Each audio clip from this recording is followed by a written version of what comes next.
Hi everyone, thanks for joining my weekly Facebook Live series. Today we're going to talk about how axe throwing is like starting a business. And I'm Caroline Castrillon. I'm the founder of Corporate Escape Artist. I'm a business and life coach that helps people escape their 9-to-5 jobs so they can find fulfillment working for themselves.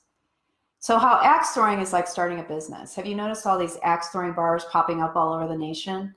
Well, it turns out that axe throwing is kind of like the new darts, and enthusiasts are hoping that it's going to take off sort of like bowling did in the last century. I don't know if you saw this, but Jimmy Fallon actually challenged Serena Williams to a bout of axe throwing on The Tonight Show.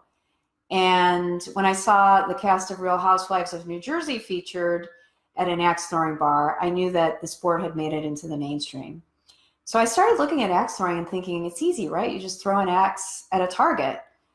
Well, it's definitely not easy. And when I started researching the technique, I actually started seeing a lot of parallels between axe throwing and starting a business. So I'm going to share those with you today. The first one is you want to start small.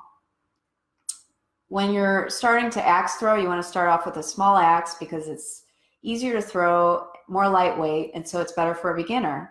And it's the same with starting a business. You want to start off small and not bite off more than you can chew. Now, there's a great book called Launch Lens by Jim Price, and in that book, he talks about starting off small and focused and then later expanding over time.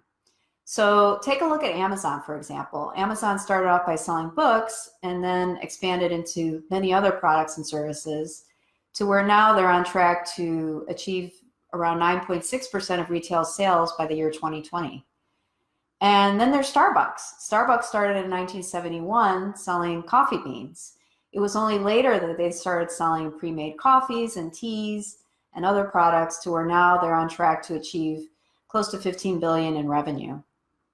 And then finally, there's Dell. Michael Dell started by selling computer parts out of his college dorm room. And then 3 years after leaving college to focus on the business, it was valued at over $100 million. So the key here is to start small, but think big. Now, the next step in learning how to axe throw is you want to aim at your target. Obviously, it's not much fun if you don't have a target to aim at. And it's the same with starting a business. You need to understand who your target audience is because that's going to influence your product development, sales, content, and every other area of your business.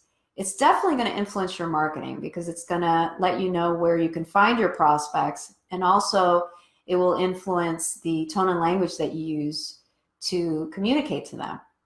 Now, the mistake a lot of new entrepreneurs make is they try to serve everyone. And I'm here to tell you that by selecting a target audience, you're not limiting yourself. You're actually increasing cost efficiency. So the key is to really focus your marketing on the people who are going to buy your products and services. Now, the next step is you want to lean in and follow through. And it's the same with starting a business.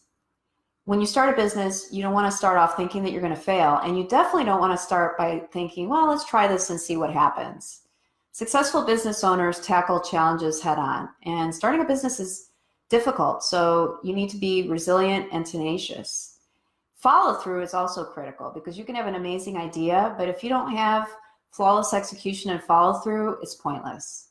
So the key really is to develop a plan, accept the risks, be patient, and don't give up. And now the next step in learning how to axe throw is you have to know when to let go. You need to know when to let go of that axe so you can have a better chance of hitting that bullseye. And it's the same with starting a business. You can't build a business in a vacuum. You have to know your strengths and weaknesses and have the wisdom to bring on partners to fill in those gaps. As an entrepreneur, you have to be able to delegate and let go of projects. Otherwise, it's just not realistic and it's also not scalable. Your business also might grow to the point where you have to hire someone from the outside to run it. Now that is one of the most difficult and yet one of the best decisions a business owner can make. So the lesson here is when it's time to grow, consider letting go. And the next step in learning how to axe throw is you need to be able to make adjustments. With every throw of that axe, you want to make adjustments so that you can perfect your technique and develop consistency over time. And it's the same when starting a business.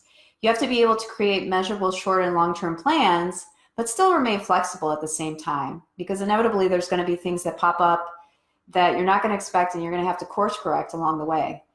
For example, you might get feedback from your customers and you have to make adjustments to your products and services.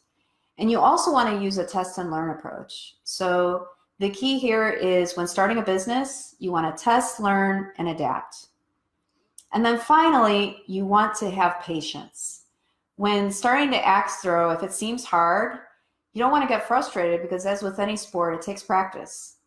And it's the same with starting a business. You have to have patience. Now, the irony is that most entrepreneurs are not patient, but it can be learned. And frankly, it's a necessity because running a business is difficult. There's a lot of ups and downs, and it's really only your diligence, persistence, and passion for the work itself that get you through those rough periods.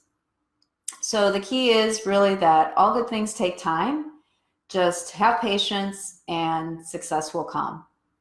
So next time you find yourself at that after work axe throwing party, just think you might be better prepared to start a business. So I hope you enjoyed this topic. If you would like more information on this and many other topics, you can go to my website at corporateescapeartist.com. I'll also be on Facebook Live every Wednesday at 12 o'clock Central. And as always, if you or someone you know is looking to escape that 9-to-5 job so you can find fulfillment working for yourself, please reach out to me at Caroline@corporateescapeartist.com. I would love to hear your story and help you on that journey. So thanks for watching, and I'll see you next time.